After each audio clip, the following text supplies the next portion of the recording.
Hi നമസ്കാരം, dream മീഡിയയിലേക്ക് സ്വാഗതം. ഇന്ന് നമ്മളുടെ ഗസ്റ്റ് ജയചന്ദ്രനാണ്. ഗായകനല്ല കേട്ടോ, ഒരു ബിസിനസ്സുകാരനാണ്. അദ്ദേഹത്തെ നമുക്ക് പരിചയപ്പെടാം. ഹായ്, എന്തുണ്ട് വിശേഷം? സുഖമായിട്ടിരിക്കുന്ന ജയചന്ദ്രൻ അല്ലേ? പാട്ടൊക്കെ പാടുമോ? ഒരു ബാത്റൂം സിംഗറാണല്ലേ? അത്യാവശ്യം എന്നാലും അല്ലേ, പാട്ട് പഠിച്ചിട്ടൊന്നുമല്ല, എന്റെ ഇഷ്ടത്തിലൊക്കെ ഞാൻ പാടും. അത്രേ ഉള്ളൂ. എന്താ പറയുക, ഒരു ഒക്കേഷൻ എവിടെയെങ്കിലും സ്റ്റേജിൽ ഫ്രണ്ട്സിന്റെ കൂടെ പാടാറുണ്ട്. ക്ലാസിക്കലാണോ അല്ലെങ്കിൽ അതല്ലേ, പാട്ട് പഠിച്ചിട്ടില്ല, ശാസ്ത്രീയമായിട്ട് പഠിച്ചിട്ടില്ല. ഇഷ്ടമുണ്ട്. ഇനി നമ്മള് കമ്പനിയെ കുറിച്ച് പറയാം. കമ്പനിയുടെ പേര്? ഇതിന്റെ പാരന്റ് കമ്പനി എന്ന് പറയുന്നത് ഭൂമി natural products and exports private limited എന്നൊരു സ്ഥാപനമാണ്. ഓക്കെ. 2006 ഞങ്ങൾ സ്ഥാപിച്ചത്. 2006 ഏകദേശം 19 വർഷമായി. എന്താണ് എന്തൊക്കെയാണ് നമ്മളുടെ അടുത്തുള്ള സർവീസ്? എന്തൊക്കെയാണ്? ഭൂമി എന്ന് പറയുമ്പോൾ പേര് പറഞ്ഞ പോലെ തന്നെ ഭൂമിയിൽ നിന്ന് കിട്ടുന്ന സാധനങ്ങൾ ആണ് ഞങ്ങൾ നാച്ചുറൽ ആണ്, നമ്മുടെ നാച്ചുറൽ സൊല്യൂഷൻസ് എന്നാണ് നമ്മൾ പറയുന്നത്. അതെ. അപ്പോൾ ഞങ്ങൾ ചെയ്യുന്നത് സ്പൈസസ് റിലേറ്റഡ് ആയിട്ട് സ്പൈസ് ഒലിയോറസിൻസും എസെൻഷ്യൽ ഓയിൽസുമാണ് കാര്യമായിട്ട് ചെയ്യുന്നത്. അതാണ് പാരന്റ് കമ്പനി.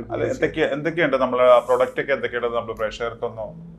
പ്രൊഡക്റ്റ് പൊലിയോറസൻസിലാണെങ്കിൽ ഇന്ത്യയിൽ നിന്ന് മേജറായിട്ട് ചെയ്യുന്ന സ്പൈസസ് ഒക്കെ നമ്മൾ ചെയ്യുന്നുണ്ട്. ലൈക്ക് പെപ്പർ ആവാം, ജിഞ്ചർ ആവാം, ഗാർലിക് ആവാം, ചില്ലി ആവാം, ടെർമറിക് ആവാം, നട്ട്മെഗ് ആവാം, കൊറിയാണ്ടർ ആവാം. ഒരുവിധം എല്ലാ സ്പൈസസും നമ്മൾ ചെയ്യുന്നു. അതെ. അത് നമ്മൾ ഓൺ പ്രൊഡക്റ്റ് തന്നെയാണോ? നമ്മൾ ഓൺ പ്രൊഡക്റ്റ് എന്ന് പറഞ്ഞാൽ നമ്മളുടെ പ്രൊഡക്റ്റ് ഒലിയോറസിൻസും എസെൻഷ്യൽ ഓയിൽസും ആണ്. ഈ രണ്ട് പ്രൊഡക്റ്റും നമ്മൾ മാനുഫാക്ചർ ചെയ്യുന്നതാണ്. നമുക്ക് മാനുഫാക്ചറിങ് ഫെസിലിറ്റി ഉണ്ട്.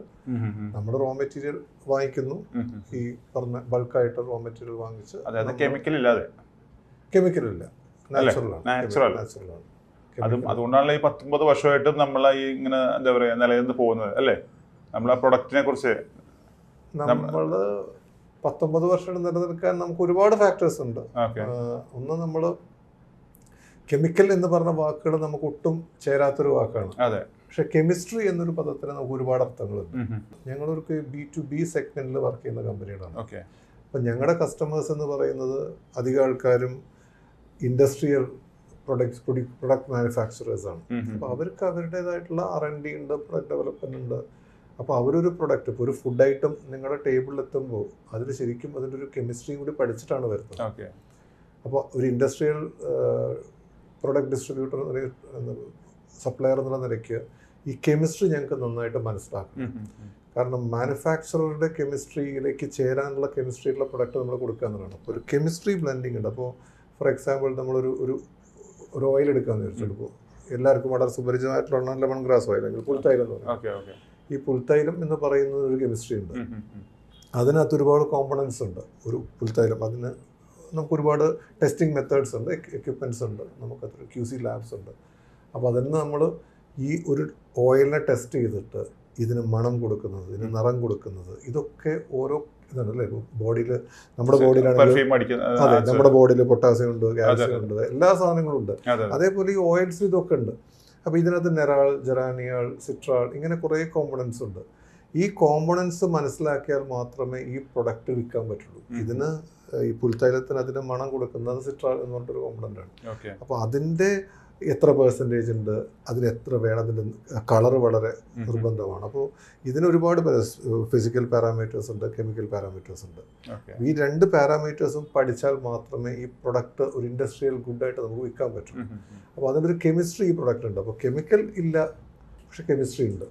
ഈ ഇൻഡസ്ട്രിയിൽ നിലനിൽക്കേണ്ട ഒരു കാര്യം ഒതൻറ്റിക്കായിട്ട് നമുക്ക് കെമിസ്ട്രി സംസാരിക്കാൻ പറ്റുന്നു എന്നുള്ളതാണ്. അതിന് ഞാൻ എൻ്റെ അടുത്തൊരു നല്ല ടീമിനെ ഞാൻ ഡെവലപ്പ് ചെയ്തുകൊണ്ട് അത് പറ്റുന്നു കേട്ടോ. ആ സമയത്ത് ഒത്തിരി ആൾക്കാരെ ഞാൻ ഇതിനകത്ത് വെച്ചിട്ടുണ്ട്. ഈ നല്ല കെമിസ്ട്രിയിൽ പ്രാവീണ്യമുള്ള ആൾക്കാർ, MSc കെമിസ്ട്രി അല്ല PhD ഉള്ള ആൾക്കാരും, അവരാണ് ഇതിന് ശരിക്കും ഒരു നെടുന്തൂണെന്ന് പറയുന്നത് പ്രൊഡക്റ്റിൻ്റെ. പിന്നെ രണ്ടാമത്തെ ഒരു സസ്റ്റൈനബിൾ ബിസിനസ് മോഡൽ, നമ്മൾ എത്തിക്കൽ ബിസിനസ് വളരെ നിർബന്ധമാണ്.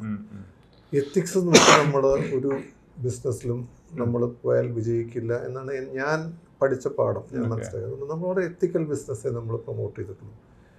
പിന്നെ മൂന്നാമതൊരു ഫാക്ടർ എന്ന് പറയുന്നത്, നമ്മൾ ചെയ്യുന്ന സാധനങ്ങൾ, വിൽക്കുന്ന സാധനങ്ങളുടെ ഒരു ഉത്തരവാദിത്വം നമുക്കുണ്ട്. അത് നിർബന്ധമായിട്ട് ഒരു ബയർ നമ്മുടെ അടുത്തൊരു സാധനം വാങ്ങിക്കുമ്പോൾ അതിലൊരുപാട് അണ്ടർടേക്കിങ്സ് നമ്മൾ കൊടുത്തുകൊണ്ടിരിക്കുന്നുണ്ട്. അതൊന്നെല്ലാം നമ്മൾ പറഞ്ഞിട്ടൊന്നുമല്ല, അതൊരു വിശ്വാസ്യതയാണ്. അപ്പോൾ ആ കോൺഫിഡൻസ് എന്ന് പറയുന്നൊരു ഫാക്ടർ അത് വളരെ ഇമ്പോർട്ടൻ്റ് ആണ്. അപ്പോൾ ആ ഒരു ട്രസ്റ്റ് അല്ലെങ്കിൽ കോൺഫിഡൻസ് ഒരു കസ്റ്റമറിന് ബിൽഡ് ചെയ്യുക, ഇങ്ങനെ പലവിധ ഫാക്ടേഴ്സാണ് അത് നമുക്ക് ഇൻറ്റേർണൽ കസ്റ്റമേഴ്സ് ആണെങ്കിലും എക്സ്റ്റേണൽ കസ്റ്റമേഴ്സ് ആണെങ്കിലും നമ്മുടെ സർവീസ് പ്രൊവൈഡേഴ്സ് ആണെങ്കിലും ലോജിസ്റ്റിക്സ് കമ്പനി ആണെങ്കിലും ബാങ്കർ ആണെങ്കിലും എല്ലാവർക്കും നമ്മൾ ഈ ഒരു കോൺഫിഡൻസ് കൊടുക്കേണ്ടതായിട്ട്, ഒരു ട്രസ്റ്റ് കൊടുക്കേണ്ടത്, ആ ഒരു എത്തിക്കൽ പാർട്ടിലേക്ക് നമ്മൾ പോകേണ്ടതായിട്ട്. അപ്പോൾ ഇത്ര ഒരുപാട് മൾട്ടിപ്പിൾ ആസ്പെക്ട്സ് ആണ് ഒരു ബിസിനസ്സിനെ നിലനിർത്തുന്നത്. ഞാൻ ഒരു ബിസിനസ് നടത്തിക്കൊണ്ടുപോകാൻ ഞാനെപ്പോഴും പറയും ഒരു പെർസിവറൻസ് ആണ്, ഒരു പെർസിവറിങ് ഉണ്ട്, ഞാൻ പറയും പ്രസൻറ്റ് കണ്ടിന്യൂസ് ടെൻസ് ആണ്, ING ഉണ്ടല്ലോ. അപ്പോൾ നിർബന്ധമായിട്ടും ഒരുപാട് ഫാക്ടേഴ്സിനെ നമ്മൾ സ്ഥിരമായിട്ട് കൊണ്ടുപോകുമ്പോഴാണ് ഒരു ബിസിനസ് നടക്കുക എന്നാണ് ഞാൻ വിശ്വസിക്കുന്നത്. അതാണ് ഞങ്ങളുടെ സ്കൂൾ. അല്ല, ഇപ്പോൾ ഈ 19 വർഷമായിട്ട് നമ്മൾ ഫസ്റ്റ് എന്തായിരുന്നു സാർ ചെയ്തിട്ടുണ്ടിരുന്നത് സാർ? പഠിത്തം കഴിഞ്ഞിട്ട് എന്തായിരുന്നു ശരിക്കും? പഠിത്തം കഴിഞ്ഞ് ഞാനൊരു എന്താ പറയുക ലോയർ ടേൺ മാനേജ്മെന്റ് ഗ്രാജുവേറ്റ് ആണ്. ഞാൻ ആദ്യം എൻ്റെ LLB ചെയ്തതിന് ശേഷം കോഴിക്കോട് ലോക്കൽ LLB ചെയ്ത് ഞാൻ ചെറിയൊരു സമയത്ത് ഞാൻ പ്രാക്ടീസ് ചെയ്തിരുന്നു വക്കീലായിട്ട്.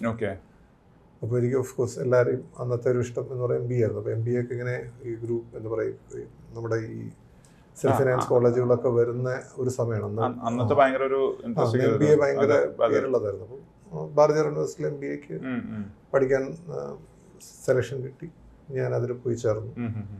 അത് ചേർന്ന് കഴിഞ്ഞപ്പോൾ പിന്നെ ഓട്ടോമാറ്റിക് ക്യാമ്പസ് റിക്രൂട്ട്മെൻറ്റ്സ് ഉണ്ടായിരുന്നു ഒന്ന്. അപ്പോൾ അങ്ങനെ കിട്ടി. ഞാൻ 3-4 കമ്പനികളിൽ വർക്ക് ചെയ്തു.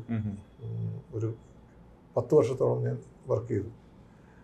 10 വർഷം വർക്ക് ചെയ്തപ്പോഴാണ് ശരിക്കും പറയുകയാണെങ്കിൽ എനിക്ക് ബിസിനസ്സിലേക്ക് ഞാനൊരു സെക്കൻഡ് ജനറേഷൻ ബിസിനസ്സുകാരാണ്. എൻ്റെ അച്ഛനും പാരൻ്റൽ ബിസിനസ് ഉണ്ട്. അപ്പോൾ അതുകൊണ്ടായിരിക്കണം എനിക്കൊരു ബിസിനസ് ഇൻട്രസ്റ്റ് ഉണ്ടായിരുന്നു. അപ്പോൾ ഞാൻ കുറച്ചു കാലം വർക്ക് ചെയ്ത് കഴിഞ്ഞപ്പോൾ എനിക്കൊരു എക്സ്പോഷർ കിട്ടിയെന്ന് തോന്നിയപ്പോൾ എൻ്റെ ഇഷ്ടം എന്നും പാഷൻ എന്നും ബിസിനസ് ആയിരുന്നു. കാരണം അച്ഛൻ ഞാൻ വീട്ടിലെ ജീവനിലുള്ളതായിരിക്കും. അങ്ങനെ ഞാനൊരു 2006 I took a decision to come out and start a business of my own. അപ്പോൾ എനിക്കൊരു എൻ്റെ ഒരു കൂടെയുള്ള ഒരു പാർട്ട്ണറും എനിക്ക് കിട്ടി. അങ്ങനെ ഞങ്ങൾ എൻ്റെ കൂടെ സംസാരിച്ചിട്ട് ഞങ്ങളൊരു പ്രൈവറ്റ് ലിമിറ്റഡ് കമ്പനി ഫോം ചെയ്യാം. മിസ്റ്റർ GA ബാലകൃഷ്ണൻ അദ്ദേഹം ഞാനും കൂടെയാണ് ഭൂമി സ്റ്റാർട്ട് ചെയ്യുന്നത്. ഓക്കെ സാറേ, ഒരു ബിസിനസ്സുകാരന് വേണ്ട ക്വാളിറ്റി എന്തൊക്കെയാണ്? ബിസിനസ്സുകാരന് വേണ്ട ക്വാളിറ്റി ശരിക്കും സത്യസന്ധത ഒരു വലിയൊരു ക്വാളിറ്റിയാണ്. സത്യസന്ധമാണ്. ട്രാൻസ്പെറൻസി വളരെ നിർബന്ധമാണെന്ന് തോന്നുന്നുണ്ട്. പിന്നെ വളരെ കമ്മിറ്റഡ് ആയിരിക്കണം. ഏത് ചെയ്യുന്നതിനോടും ഒരു കമ്മിറ്റ്മെൻറ്റ് വേണം. അതൊരു പാഷനേറ്റ് വേണം.